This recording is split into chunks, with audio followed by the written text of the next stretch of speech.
April 14th, 1865, a man sneaks into Abraham Lincoln's booth at Ford's Theater in Washington. Moments later, as the audience is enjoying the performance, a loud blast is heard from the presidential booth. President Lincoln is shot in the head and dies at 7:22 the next morning. Dallas, November 22nd, 1963. Nearly a century after the assassination of President Lincoln, John F. Kennedy sits in an open convertible as it turns past a Texas school book depository. Suddenly, gunshots are heard. Multiple shots are fired and President Kennedy is hit twice. He dies at 1 p.m. later that day.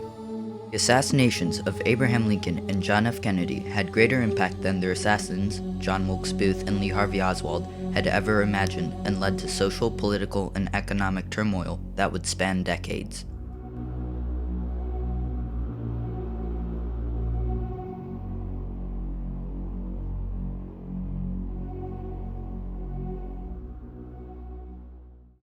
When John Wilkes Booth killed the president, he condemned the South to a long period of reparations and hatred. Lincoln, before his assassination, had made it clear that the South would not bear the blame and that the North would help with repairs.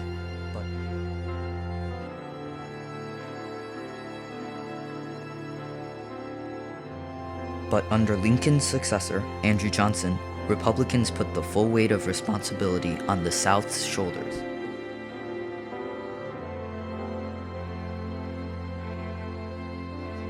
Over the next 50 years, the former Confederate states would be subjected to the blame in the bill of the war. So really it was the first time in American history that the country as a whole has sort of mourned the leader, the president. So there was a lot of shock and grief and fear, and also more importantly, people in the South, you might think they would be sort of celebrating or relieved by this, but many people in the South, in fact, were very upset that John Wilkes Booth assassinated Abraham Lincoln because it made, in their minds, it would make Reconstruction more difficult on the South. Reconstruction was not only delayed, but made practically useless, since the president who had brought the Union back together was gone. His successor, Andrew Johnson, didn't want to spend federal money in order to help the South. The South was already in an economic crisis from losing the war, and having no support angered much of the South. He says the war's coming to an end. He says we must not be enemies, we must be friends. He says we must bind up the nation's wounds.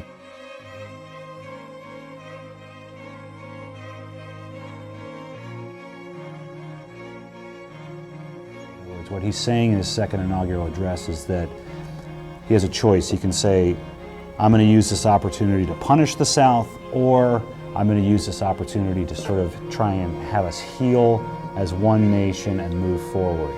And so when John Wilkes Booth assassinates him just about a month or so after he gives this address, it sort of throws the plans for Reconstruction out the window. Without presidential backing, the South could not recover from the war. Ever present were Union soldiers, some of whom were not evacuated until 1877. Meanwhile, Johnson's attempts to continue Lincoln's work were thwarted by Republicans, who established state governments of their own in the South, further hampering Reconstruction. This new Southern leadership stayed in power by using the military while taxing the bankrupt South to pay for the rebuilding. The loss of a president that the nation had become so attached to was devastating. After reuniting the Union and leading the country during difficult times, Lincoln had become a savior to many Americans. His death caused widespread grief and sadness that would only be rivaled by the assassination of President Kennedy. The assassination of Kennedy had much of the same social effects as Lincoln's assassination. Similar to the end of the Civil War and the death of Abraham Lincoln, someone had to be blamed for Kennedy's death. This did not help the tight tensions with Russia. Many believed the Russians had plotted Kennedy's assassination, and tensions between the US and the USSR were at an all-time high. The nation was in shock. Even 50 years later, people still remember it with horror. I was in middle school, I was in the gym class. The teachers had already been told by note that the president had been shot, and the principal was coming on the PA to say that he had died. You could tell from his voice that it was something very unusual because it was very grave. And after he stopped speaking, the teachers explained that the president had been shot and died, and then I think we had one more class period, and then we went home, and I turned on the television, and basically I remember watching television for the next 4 days.